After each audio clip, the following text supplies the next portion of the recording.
How's everybody today? Awesome, awesome. You gotta excuse my voice.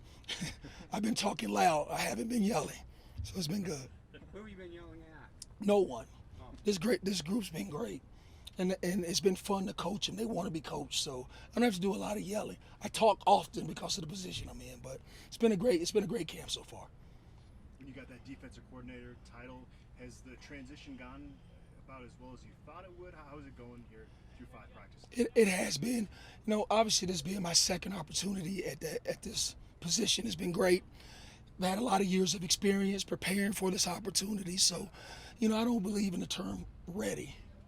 My daughter was ready to drive at 10, she just wasn't prepared. So I really believe in preparation. I really worked hard at preparing, and I think the biggest thing to being prepared is being a great listener and then being able to help people. And that's what we're doing. I'm just helping our guys, putting them in the right position, and facilitating some leadership with our coaches. Is it hard, good, or bad to still be coaching the tackles as you're the coordinator? That's all I've ever known. So when I was the coordinator at Mississippi State, I coached the front. And so I've got a really good group of veteran coaches in the back end. We kind of talk about the details, how we're going to do things, how we're going to execute them, and then I just make sure that we're staying on track. And if we aren't on track, what's the next step? So that's kind of the progression for us. With your defensive linemen, you guys are getting full pads tomorrow. Yeah. How much can you really evaluate those guys before they're in full pads? It's difficult. You can see some athleticism, but one of the things about playing up front, you're a first responder. And again, I don't want to equate that to what our servicemen do in our front, but where everybody else is running in, running out, they're running in. And so it's a lot different when they put the pads on. So we'll get a chance to see some guys elevate themselves once the pads come on tomorrow. Coach, what's been your initial impression of some of your younger guys, Tyus Martin and Ryan Williams in particular? What are you seeing out of them early on? I believe we kind of hit the mark. And what we try to do is give ourselves a profile on the guys that fit us and what we're looking for. And not only from a talent standpoint, but from a guys who have smarts. They can really process the game. Because my experience in the NFL, everybody's talented.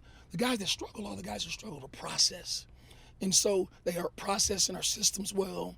And again, they're like all of us. They just need time. So I'm excited about them. How's Tyus with his health? Tyus is doing great. Yeah. Doing great. Had a great summer for how brief it was for those young guys. But again, he's a big, strong thing. He's got the things you can't teach. And so he's got size, he's got strength, and he's explosive. So we'll just keep building him and progressing with him every day. So when I saw Carl at Pac-12 Media Day a couple weeks ago, he and Nate were both raving about Ryan Williams, how impressive he looked. Yes. What's your first impression of him, obviously without pads, but is he as impressive as they're saying? He is. The thing that makes Ryan is that he really enjoys the game of football. Everybody I said has their why. His why is he loves it. One thing he's got a great tool set, and he processes at a high level. So, the future's bright. And again, he's still a long way away. And it's like talking about rookies. For every rookie you start, you usually lose a game for that. So we'll keep progressing him. You're a holdover, but it was clear Carl was very unhappy after the Texas game. He wanted. How different is the defense going to look under Christmas? Well, it is different. The kids are different. It's a new year, so we've got some new schemes in place that are going to be tailored to our players. And I hear that question quite often after 29 years. How different is? Well, it's a new team. So every year in college football, the dynamics change so much, and we're custom tailors. So all we're trying to do is tailor the things that are for our best players. Every week we want our best players, so it will be different because our players are different. And a little bit of our scheme's different, but primarily we'll have some similarities. We were top 20 in first down defense, top 10 and third and fourth down defense. There were a lot of good things that happened a year ago.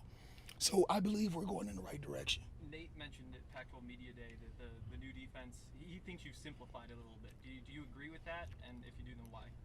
Well, first of all, nobody comes to watch me coach. And I learned as a young coach is that you simplify things so your players can play fast. So if you're a 4-6, I just want you to play at a 4-6. And you do that by giving them things that they can process consistently. And that happens with clean reps every day. So we try to have as much same as in our scheme as we do, which now allows them to keep seeing those reps over and over and over and work the fundamentals. Last season, Isaiah Lewis was brought in for Chris Miller's injury. with Chris Miller and Mark Perry being back, how are you planning to keep those guys in rotation and balance their skill sets? Whoever plays the best that week. Yeah. Practice determines reps. Practice determines reps. I don't determine that. They do. Whoever competes, plays the best that week, starts. And I don't think it get any fairer than that. Best players play. How much is that making that group better right now? It does. Competition breeds everything. One of the, I mean, speaking of competition, you know, the defensive line group, Justin was asked about the young group. We heard a lot about Naeem in the spring. Has he taken what he did in the spring kind of as a launching point to the fall? The answer is yes. You know, I believe this to my core, and it's not just coach talk. When your fronts become great, your teams become great. Every place I've been where you win championships, you are dominant up front. And so we've got to get more guys going that direction. And I've been pleased with Nice. He's been leading that progression for us.